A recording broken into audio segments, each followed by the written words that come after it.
네, 안녕하세요. 반갑습니다. 허전입니다. 이번 강의에서는 공매도에 대해서 아주 쉽게 설명드리는 시간을 가져보려고 하고요. 사실 개인 투자자분들이 이 공매도라고 하면은 무조건 나쁜 거, 내지는 주식을 빌려서 매도하는 거, 요 정도는 알고 계신 분들 많아요. 하지만 이 공매도라는 거를 잘 활용하면 또 하나의 매매 기법이 되기도 하는데 무조건 나쁜 거라고 보시고 색안경을 끼고 공매도 종목은 하락한다. 뭐 이렇게 생각하시는 분들도 계셔가지고 이번 영상에서는 이제 공매도에 대해서 A부터 Z까지 제가 빠짐없이 한번 설명드리는 시간을 가져볼 거고요. 그리고 최근에 제가 공매도 영상을 많이 올리니까 선생님 저 공매도를 잘 몰라요. 대차가 뭔지 모르겠어 이런 분들도 계셔가지고 하나하나 좀 설명드리는 시간을 가져보도록 하겠습니다. 일단 다들 아시다시피 이제 공매도라는 건 주식을 빌리고 빌린 주식을 매도하는 행위는 맞습니다. 네. 그리고 간간히 제가 영상을 찍을 때 보면 대차라는 표현을 쓰는데 대차는 주식을 빌리기만 한 겁니다. 매도는 아직 안 한 거예요. 요 차이가 있습니다.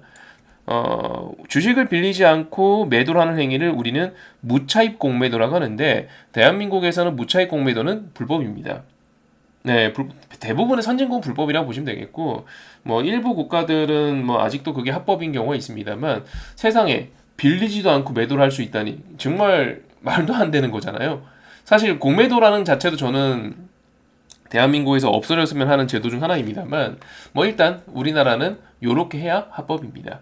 네, 무차익 공매도는 현재 불법입니다. 네, 참고해 주시고요.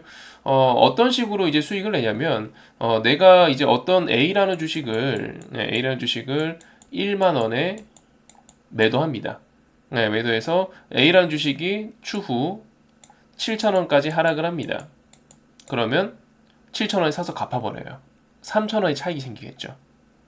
이게 이제 우리가 일상생활에서 만나는 뭐 자동차나 이런 물건들, 뭐 우유, 한우, 뭐 이런 물건들하고는 다르게 어, 만 원이라는 주식이 7천 원이 되더라도 이 주식의 가치는 동일하거든요.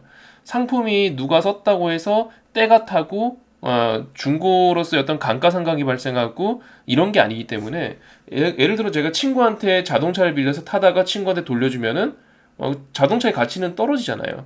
엔진오일도 그만큼 사용했을 거고 자동차 키로수도 그만큼 늘어났을 거고 그렇죠?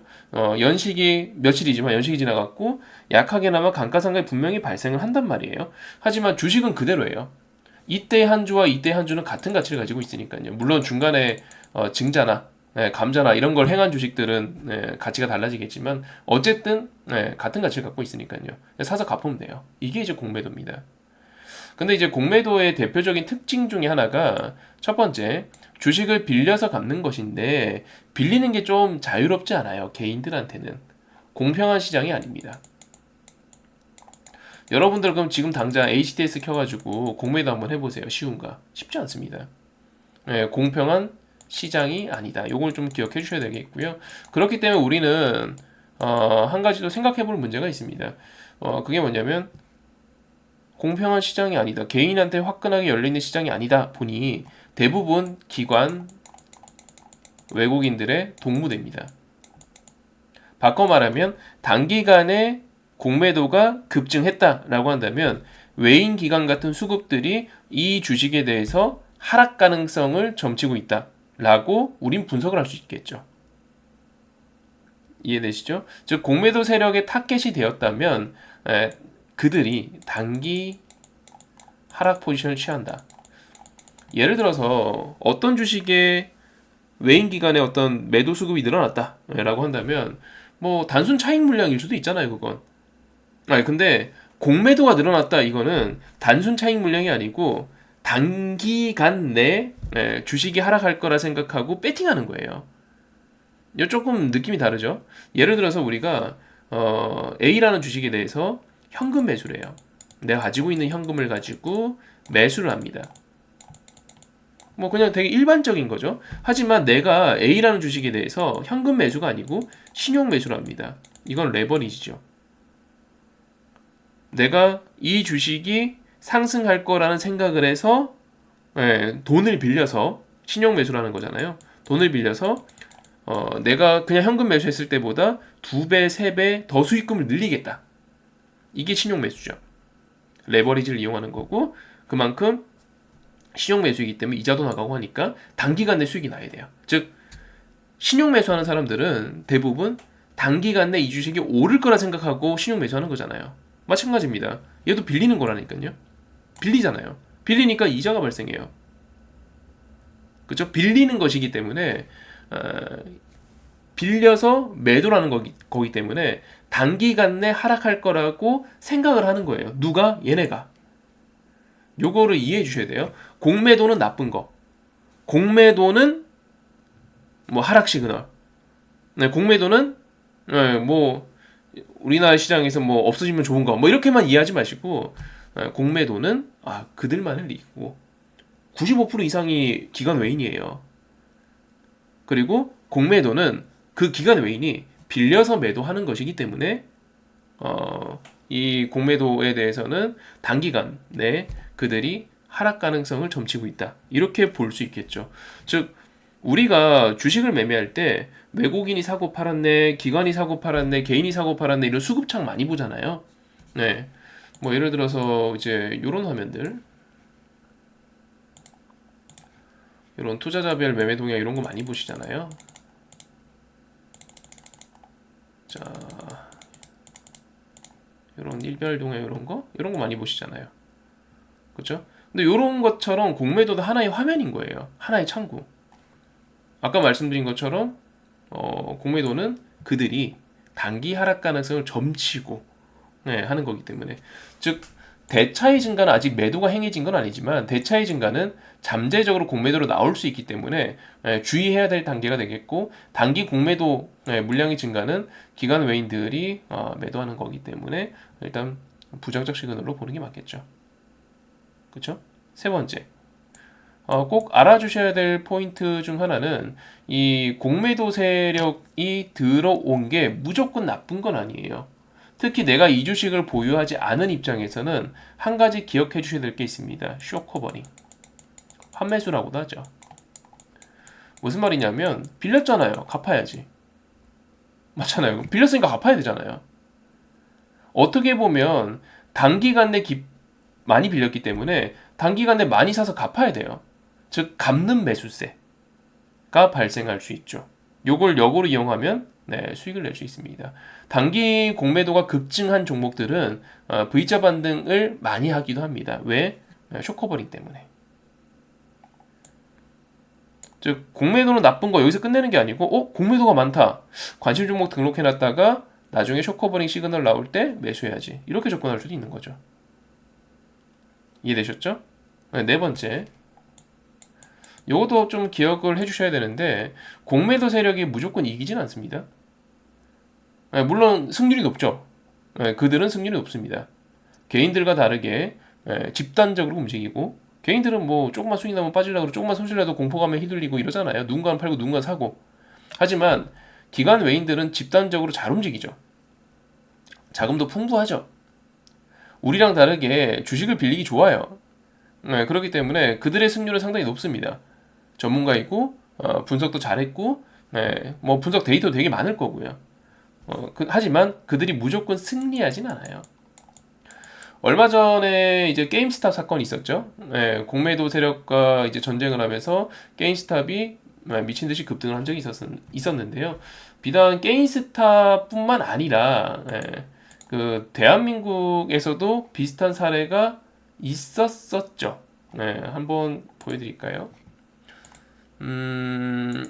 최근에 이제 조금 유명했던 사건 제가 떠오르는 거는 게임스탑이 유명하고 외국에서는 한국에서는 요런 거 셀트리온과 공매도의 전쟁 선포. 뭐 예를 들어서 기울어진 운동장 뒤집자 한국도 공매도 전쟁. 공매도와의 전쟁 선포 후 6년 승기잡은 셀트리온. 셀트리온 서정린 회장 공매도 세력의 전쟁 선포. 공매도 세력이 이 셀트리온에 대해서 상당히 이제 공격적인 공매도를 했고 특히 아까 말씀드렸던 불법이라고 했었던 우리나라가 워낙 솜방망이 쳐버리기 때문에 불법이라고 했었던 무차익 공매도 같은 거를 무자비하게 행하고 그러다 보니 셀트리온이 호실적을 보여주고 성장세를 분명히 보여주고 있음에도 불구하고 셀트리온 주가가 못 올랐다고 판단한 거죠. 서정길 회장은. 그래서 전쟁 선포를 때려버립니다. 야, 나 주식 소각할 거야. 주식을 소각하면은 희소 가치가 올라가겠죠? 그렇기 때문에 주식이 올라가는 그런 효과가 있을 거고요. 그래서 이제 자사주 소각하고 이런 회사들이 주식이 급등하곤 합니다. 일단 이런 일들도 있었고, 그 다음에 좀 유명했던 사건은 삼성증권 무차익 공매도 때문에 문제가 된 적이 있었죠. 당시 이제 김동연 총리도 직접 이야기를 했었는데 이게 무차익 공매도는 아니에요. 냉정하게 무차익 공매도는 아닙니다. 어쨌든 삼성증권 사건이 있었는데 그게 뭐냐면 삼성증권의 한 직원이 배당을 잘못 입력해가지고 이 배당 주식 배당이 임직원들한테 실행이 됩니다. 그리고 이 배당된 걸 갖고 공매도가 나와버리죠.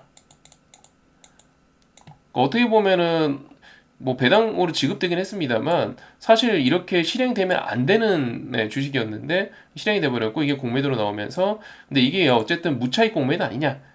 김동연 총리는 당시에 무차익 공매도로 볼 수도 있다. 근데 무차익 공매도는 아니다. 라면서 이제 당시에 논란이 좀 있었습니다만 어쨌든 무차익 공매도가 아닌 걸로 되었죠. 아닌 걸로 되었고 관련해서 삼성증권이 당시에 한번 폭락을 했었죠. 이때 이것 때문에.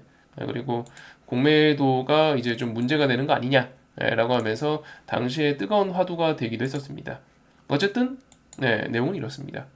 공매도 개인적으로는 주식을 빌려서 판다? 이게 왜 필요하지? 라는 생각을 합니다만 국내 기관에서는 이제 정부에서는 이게 어떻게 보면은 이 수급의 역할, 어떻게 보면은 거래 활성화 역할 같은 걸 하고 있고 그 대부분의 선진국들이 또 실행을 하고 있는 제도이기 때문에 우리나라에서도 유지를 할 필요가 있다라고 판단하고 있는 것 같습니다. 하지만 시장이 조정일 때마다 공매도는 늘 폐지 논란이 되고 있고 폐지를 해야 된다라고 하면서 여러 가지 말들이 나오고 있고 또 이 공매도는 과거 금융위기 때도 문제가 되기는 했습니다. 그때 금융위기 말 그대로 금융주들이 우선적으로 타격을 받았고 이 우리나라도 상당히 오랜 기간 동안 은행주들에 대해서는 공매도 금지가 되었었죠. 풀린 지 그렇게 오래되지도 않았죠. 그래서 당시 미국에서도 금융주들에 대해서는 공매도 금지가 실행이 되었었고요. 어쨌든 뭐 필요할 때마다 금지시켰다가 필요할 때마다 공매도를 유지했다가 뭐 그렇게 계속 이어지고 있습니다. 참고해 주시고 그래서 공매도가 많은 종목들은 어떻게 보면은 매수 타이밍으로 활용할 수도 있다. 당장 매수는 아니고 추후 환매수 때 공매도 많고 공매도 세력도 이만큼 공매도 때렸으니까 환매수 들어올 거니까 한번 해보자. 왜냐면 그들은 환매수할 때 급해요. 뭐 한 주씩 뭐 10주씩 이렇게 갚는 게 아니고 화끈하게 갚아버려요. 왜냐면 자칫 내가 그 환매수가 쇼커버링 자체가 수익 실현하는 거잖아요. 공매도 입장에서는 자칫 내가 수익 실현 타이밍이 늦어버리면 급등이 나올 수 있습니다. 주식은 하락하다가 호재가 등장하면은 이렇게 급반등을 하기도 하죠. 그러면 어마어마한 손실을 입을 수도 있기 때문에 쇼커버링을 진행하는 공매도 세력들은 화끈하게 하기도 합니다. 이런 것들 좀 참고하셔가지고 투자 관점으로 보기도 해주셔야 될 거고요. 그리고 혹시나 내가 보유한 주식이 좀 공매도 세력이 많다라고 하더라도 뭐 너무 놀라지 마시고 그냥 단기 변동성이 좀 있을 뿐이니까 너무 놀라지 마시고 차분히 대응해 나가시면 될 것 같습니다.